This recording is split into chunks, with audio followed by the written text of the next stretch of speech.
বুদ্ধ কোনো স্পিরিচুয়াল গুরু নন। বুদ্ধ মূলত একজন কার্যকরণপন্থী বিজ্ঞানী। বুদ্ধ একজন দার্শনিক।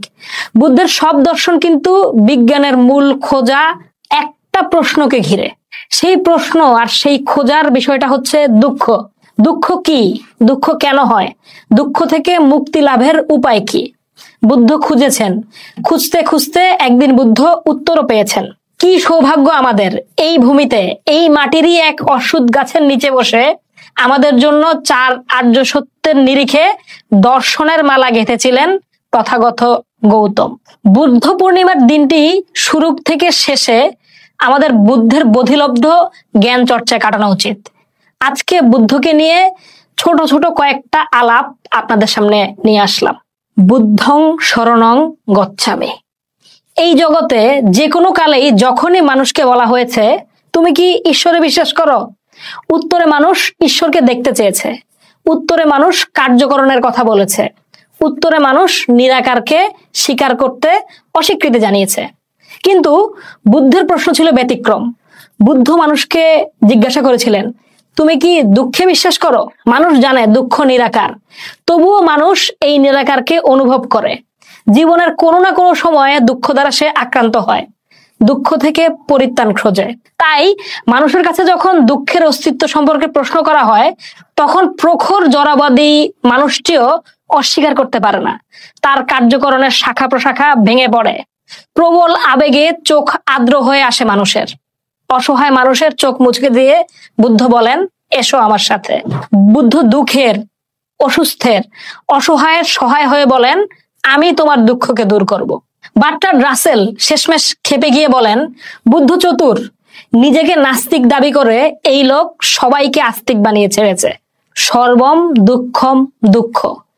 মহামতি তথাগত গৌতমের বোধিলব্ধ প্রথম সত্য হলো সর্বম দুঃখম দুঃখ, অর্থাৎ এই সংসারের সবকিছু দুঃখময়। জীবের জীবন দুঃখময়, জন্ম জরা বিচ্ছেদ এবং মৃত্যু সবই দুঃখময়। দুঃখ মানব অস্তিত্বের নিত্য সাথী।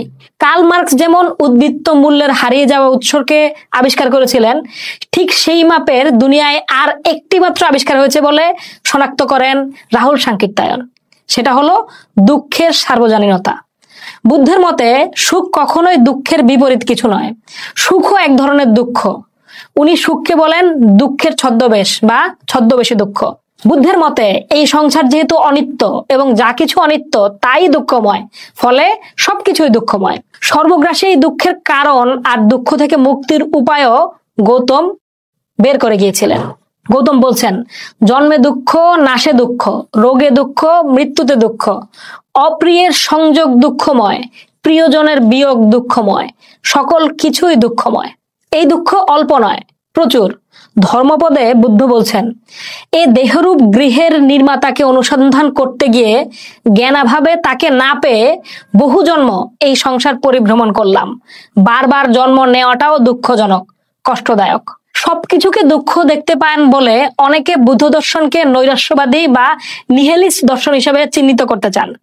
এই চাওয়াটা যে একটা বিরাট সাধনাকে নালিফাই করার একটা ব্যর্থ প্রচেষ্টা। বুদ্ধ দর্শন যে আশাবাদে পরিপূর্ণ এবং এই দুঃখ রোগের নীরব যে আছে সেটা ধম্মপদে বুদ্ধ কিন্তু নিজেই বলে যাচ্ছেন। বুদ্ধ বলছেন প্রিয় কিংবা অপ্রিয় কোনো কিছুর অনুরক্ত হয়েও না, কারণ প্রিয় বস্তুর অদর্শন এবং অপ্রিয় বস্তুর দর্শন উভয়ই দুঃখজনক। তাই প্রিয় অনুরাগী হয়েও না। প্রিয় বিচ্ছেদ দুঃখজনক। যা প্রিয় অপ্রিয় কিছুই নেই তার কোনো বন্ধন থাকে না। প্রিয় থেকে শোকের উৎপত্তি হয়, প্রিয় থেকে ভয়ের উৎপত্তি হয়। যিনি প্রিয় শক্তি থেকে উত্তীর্ণ তার শোক থাকে না, ভয় থাকবে কিভাবে? প্রেম থেকে আসক্তি তৈরি হয়, আসক্তি থেকে শোকের উৎপন্ন হয়, প্রেম থেকে তৃষ্ণা থেকে ভয়ের উৎপত্তি হয়। যিনি প্রেম, আসক্তি, কাম, তৃষ্ণা থেকে উত্তীর্ণ তার শোক থাকে না, ভয় থাকবে কিভাবে? দুঃখ জিনিসটা আসে আকাঙ্ক্ষা থেকে। অপ্রিয় মানুষকে না দেখতে চাওয়ার আকাঙ্ক্ষা, আবার প্রিয় মানুষকে দেখতে চাওয়ার আকাঙ্ক্ষা। দুটো ঘটনাই দিন শেষে জীবনকে দুঃখময় করে তোলে।